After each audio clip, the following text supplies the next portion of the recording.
Hi friends, నమస్తే. మీ శ్రీలహరి అండి. ఈరోజు కొంచెం చిన్న గ్లాస్ పెసరపప్పు ఉంటే 2 మామిడికాయలు, చిన్న మామిడికాయలు 2 మామిడికాయలు వేసి పెసరపప్పుతో మామిడికాయ పప్పు చేసుకుందాం అనుకుంటున్నానండి.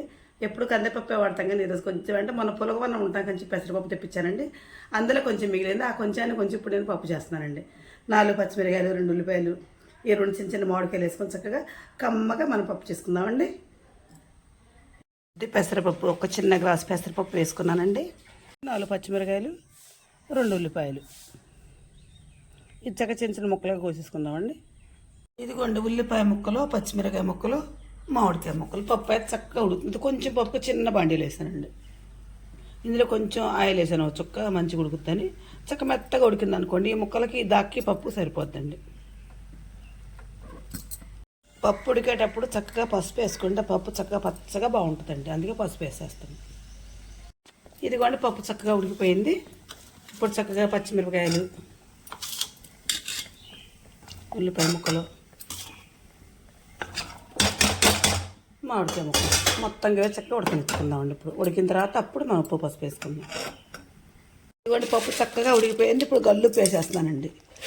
గల్లుప్పు వేసి ఒక 10 నిమిషాల తర్వాత చక్కగా మెరిపేసుకొని తాలింపు పెట్టేసుకున్నాం. చక్కగా కరివేపాకు, మిరపకాయలు, జీలకర్ర, అల్లం, వెల్లిపాయలు వేసుకొని మనం చక్కగా తాలింపు పెట్టేసుకుందాం. ఇదిగోండి చక్కగా పప్పు, మామిడికాయ ముక్కలు, పచ్చిమిరకాయ ముక్కలు, ఉల్లిపాయ ముక్కలు చక్కగా మంచిగా మగ్గిపోయినాయండి. ఇందులో చక్కగా గ్రేవీగా అయిపోయింది. దీన్ని చక్కగా మెరిపేసుకుందామండి.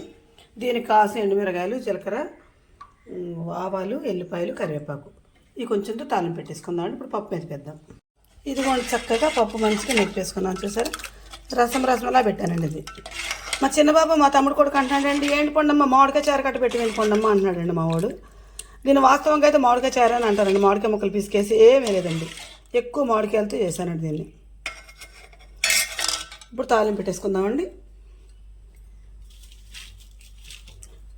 ఫస్ట్గా అది వేసుకున్నాను, ఉల్లిపాయ వేసుకున్నాను, తర్వాత కరివేపాకు, తర్వాత ఆవాలు, ఎండుమిరపకాయలు. ఎందుకంటే మిరపకాయలు తొడ దగ్గరికి ఐసీలో పెట్టానండి.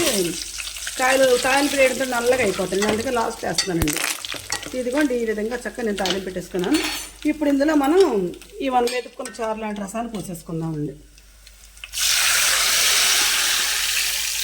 Okay, super. ఇదిగోండి మనం ఈ విధంగా కొద్ది పెసరపప్పుతో 2 మామిడికాయలు వేసుకొని చక్క పసుపు, ఉప్పు, కారం, ఎండుమిరకాయ, కరివేపాకు, జీలకర్ర, ఆవాలతో మామిడికాయ రసం పెట్టేస్తానండి. మామిడికాయ రసం ప్లస్ చారు అంటారు.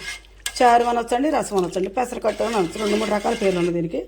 కాదు ఇది మామిడికాయ రసం అండి. ఇది మామిడికాయ గుజ్జుతో చేసిన రసం.